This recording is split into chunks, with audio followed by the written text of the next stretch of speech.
Hi friends, నేతన్న review ఛానల్కి స్వాగతం. Friends ఈ వీడియోలో ఈ వారం రిలీజ్ అయిన మరొక సినిమా, తమిళ డబ్బింగ్ సినిమా చియాన్ విక్రమ్ నటించిన పా రంజిత్ డైరెక్షన్లో వచ్చిన తంగలాన్ మూవీ.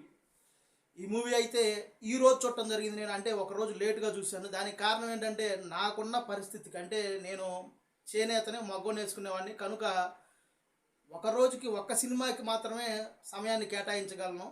ఆ తర్వాత కూడా ఆ సినిమా టయాన్ని మళ్ళీ నేను కవర్ చేసుకోవాల్సిన పరిస్థితి ఉండేది.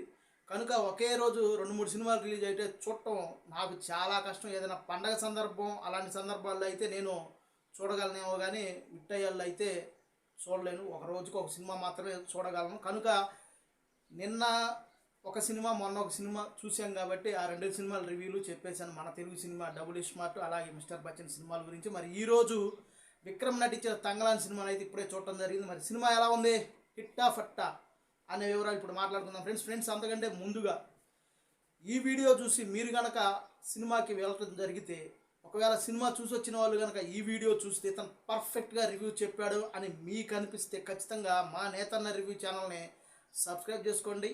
వీడియో నచ్చితే లైక్ చేయండి, నచ్చకపోతే డిస్లైక్ చేయండి. ఓకే ఫ్రెండ్స్, ఇక విషయంలోకి వచ్చేస్తే తంగలాన్ ఎప్పుడో రిలీజ్ అవ్వాల్సిన సినిమా ఇది. అంటే వాయిదాలు పడతా వచ్చి కూడా ఈ సంక్రాంతికి, అంటే 2024 సంక్రాంతికి ఆల్రెడీ డేట్ ఇచ్చి మళ్ళీ దాన్ని జనవరి 26 ప్రకటించి పోస్టర్లు కూడా వేసి మళ్ళీ దాన్ని పోస్ట్ పోన్ చేసి ఇప్పుడైతే రిలీజ్ చేయడం జరిగింది. మరి ఇప్పుడు రిలీజ్ అయిన ఈ సినిమాను చూస్తే ఆపినట్టుగా ఏమీ అనిపించట్లేదు. అంటే వాళ్ళు ఆపదగ్గ సినిమా, అంటే వాళ్ళకి నమ్మకం లేదు సినిమా మీద అని అనుకోవడానికైతే ఏ రీజను లేదు. నేను అనుకున్నాను, ఇన్ని వాయిదాలు పడుతుంది, సినిమాలో విషయం ఏమన్నా లేదా, ఎక్కడైనా మిస్ఫైర్ ఏమన్నా అయ్యిందా అని అయితే నేను అనుకున్నాను. అలాంటి విషయం ఏం లేదు. ఇక ఈ తంగలాన్ పారంజిత్, ముందుగా డైరెక్టర్ గురించే మాట్లాడుకోవాలి. పారంజిత్ సినిమాలు మనకు తెలుసు, కబాలి, కాలా, ఆ తర్వాత కరోనా టైంలో ఓటీటీలో రిలీజ్ అయిన సార్పట్ట పరంపర. డైరెక్టర్గా అయితే అతను ఫెయిల్ అవ్వలేదు, కాకపోతే కొంచెం స్లో నేరేషన్ ఉండిద్ది అతనికి. అంటే మనం చూసిన సినిమాల వరకు ఇవి. తమిళ్లో ఇంకా చాలా సినిమాలు తీశాడు, మంచి హిట్లు కూడా కొట్టాడు. అతని డైరెక్షన్లో విక్రమ్ గురించి మనందరికీ తెలిసిందే.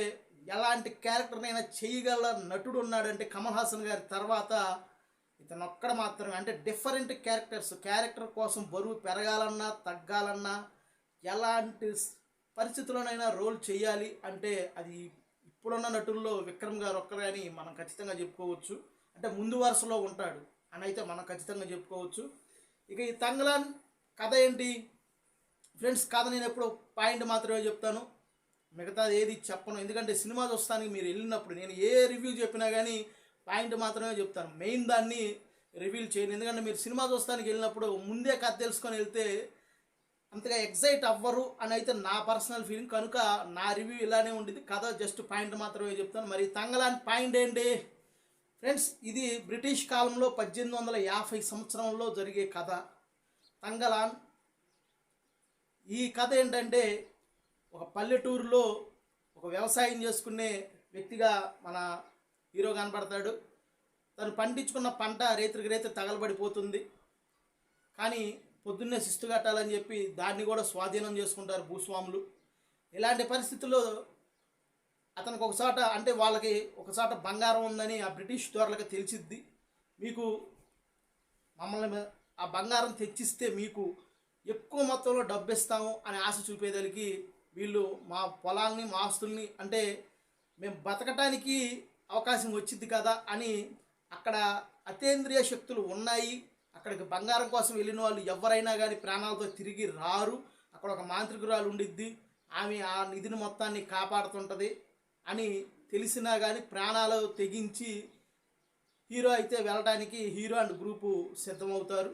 మరి వెళ్ళిన తర్వాత ఆ బంగారాన్ని చేజిక్కించుకున్నారా, అక్కడ ఉన్న మాంత్రికురాలు వీళ్ళకి ఎలాంటి ఇబ్బందులు పెట్టింది, మరి బ్రిటిష్ దొరలో బంగారం ఇచ్చిన తర్వాత వీళ్ళకి అనుకున్న స్థాయిలో పైగా మూట చెప్పారా లేదా అనేది జస్ట్ పాయింట్ మాత్రమే ఫ్రెండ్స్. ఇది మెయిన్ పాయింట్ అయితే ఇది.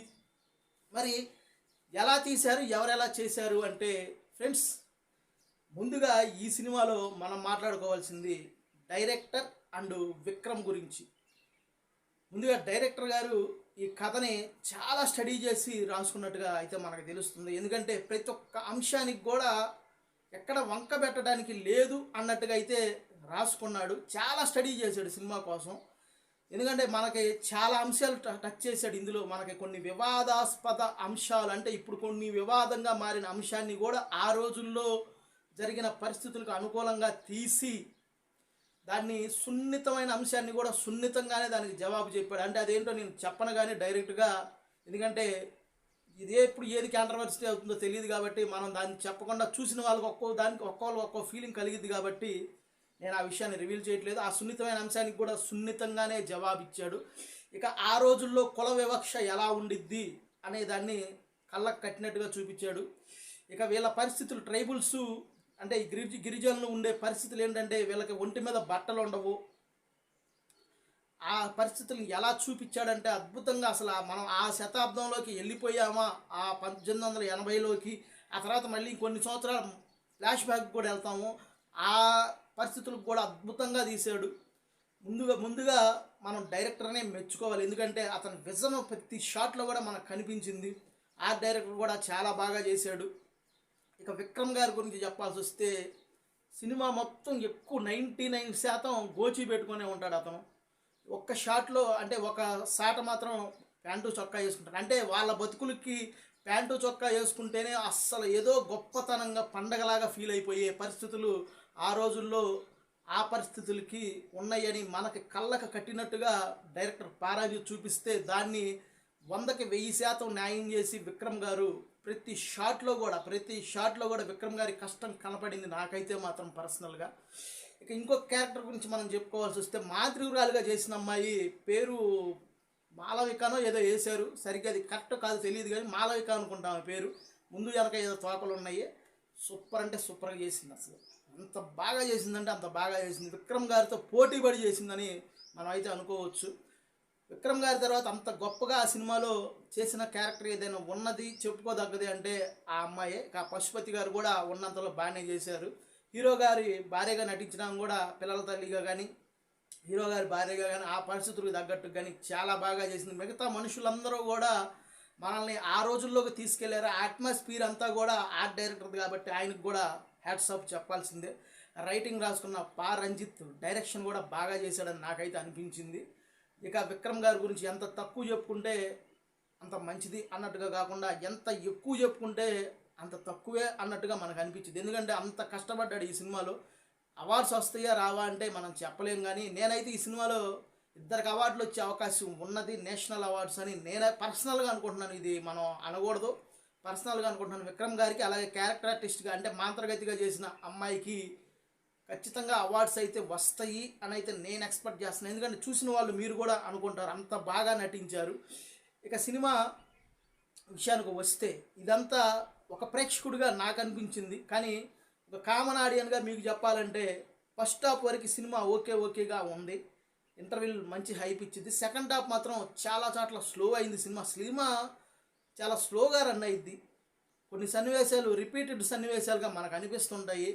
క్లైమాక్స్లో కూడా చిన్న ట్విస్ట్ రివీల్ అయినప్పటికీ కూడా నాకైతే అది అంత ట్విస్ట్ లాగా ఏమీ అనిపించలేదు. ఎందుకంటే హీరోకి ఒక కళ్ళు వస్తుంటాయి, అవే నిజం అవుతుంటాయి. తర్వాత అతని క్యారెక్టర్ ఏంటి అనేది చివరికి రివ్యూల్ అయ్యిద్ది. అది నాకైతే అంత గొప్పగా అనిపించలేదు కదా, కొంతమందికి ఎగ్జైట్ అవ్వచ్చు. ఇక టోటల్గా అయితే సెకండ్ హాఫ్ చాలా స్లోగా అనిపించింది. ఇక మొత్తంగా చెప్పాలంటే సినిమా ఎలా ఉంది అంటే అందరికీ నచ్చే సినిమా అయితే కాదు ఫ్రెండ్స్. ఇది ఇంకొక విషయం చెప్పడం మర్చిపోయాను. జీవి ప్రకాష్ కుమార్ మ్యూజిక్ డైరెక్టర్. జీవి ప్రకాష్ కుమార్ అతను ఎంత మంచి మ్యూజిక్ డైరెక్టర్ అని నేను అతను గతంలో చేసిన సినిమాలు రివ్యూ చెప్పినప్పుడు కూడా చెప్పాను. ఇది అతని స్థాయికి తగ్గిన సినిమాలు కాదు అని నేను చాలాసార్లు చెప్పాను. ఎందుకంటే అతను మంచి మ్యూజిక్ డైరెక్టర్, కాకపోతే అతను నటనా రంగం వైపు వెళ్ళటం వల్ల దీని మీద ఇంట్రెస్ట్ తగ్గిందేమో అని నేను అనుకుంటున్నాను పర్సనల్గా. ఇక సినిమా విషయానికి వస్తే అతను ఇచ్చిన సినిమాలో పాటలు అయితే మాత్రం సోగా నాకైతే అంత గొప్పగా అనిపించలేదు. ఒక పాట ఏమో కొంచెం వినటానికి బాగుంది అంతేగాని అంత గొప్పగా ఏం లేదు ఆడియో. ఇక బ్యాక్గ్రౌండ్ మ్యూజిక్ మాత్రం అదరగొట్టేశాడు. అందులో ఎలాంటి డౌటు లేదు. ఆ సమయానికి ఆ రోజులకి ఎలా ఉంటే బాగుండిద్ది అనే ఆలోచనతో చేసిన బ్యాక్గ్రౌండ్ మ్యూజిక్ సూపర్ అంటే సూపర్గా ఉంది. నాకు బాగా నచ్చింది. ఇది ఫ్రెండ్స్, మరి ఈ సినిమా అయితే అందరికీ నచ్చే సినిమా అయితే ఖచ్చితంగా కాదు. ఒక వర్గం ప్రేక్షకులకు మాత్రమే, అంటే పక్కా కమర్షియల్ సినిమాలు చూద్దాము అని అనుకునే వాళ్ళకైతే ఈ సినిమా అసలు నచ్చదు. ఒక డిఫరెంట్ సినిమాని ఏ అంచనాలు లేకుండా వెళ్ళి ఈ సినిమాని చూద్దాము అంటే ఆల్రెడీ ట్రైలర్ చూసిన వాళ్ళకే అర్థమైపోయింది ఇది బంగారం కోసం జరుగుతున్న సినిమా. అంటే కేజీఎఫ్ తరహా కూడా అనే కొంతమందికి అనిపించవచ్చు, కానీ అది మాస్గా తీశాడు. ఇది వేరే టైప్ ఆఫ్లో తీశారు కాబట్టి ఈ సినిమాని అందరికీ నచ్చే సినిమా అయితే కాదు. ముఖ్యంగా మన తెలుగు ఆడియన్స్కి పెద్దగా ఎక్కకపోవచ్చు, కానీ తమిళ ఆడియన్స్ మాత్రం దీన్ని సూపర్ హిట్ చేస్తారని అయితే నేను అనుకుంటున్నాను. తెలుగులో కూడా ఒక వర్గం వాళ్ళకి అంటే కొంచెం డిఫరెంట్ సినిమాలను ఇష్టపడే వాళ్ళకి నచ్చింది, కానీ ఇక టోటల్గా సినిమా గురించి చెప్పాలంటే నాకైతే ఓకే అని అనిపించింది. ఒక కామన్ ప్రేక్షకుడిగా చెప్పాలంటే సినిమా అందరికీ అర్థం కాదు, చాలామందికి అర్థం కాకపోవచ్చు ఈ సినిమా. అందుకని మన తెలుగులో అయితే పెద్దగా ఆశించిన స్థాయిలో అయితే ఆడదని నేను అనుకుంటున్నాను. తమిళ్లో హిట్ అయితే ఓకే ఫ్రెండ్స్, ఇది తంగలాన్ మూవీ గురించి మా నేతన రివ్యూ ఛానల్ గురించి చెప్తున్న ఈ సినిమా. మీరు కనుక నా రివ్యూ చూసి సినిమాకి వెళ్తే ఖచ్చితంగా మా ఛానల్ని సబ్స్క్రైబ్ చేసుకోండి. వీడియో నచ్చితే లైక్ చేయండి, నచ్చకపోతే డిస్లైక్ చేయండి. ఇప్పటికైతే మరొక వీడియోతో మళ్ళీ కలుస్తాను. బాయ్.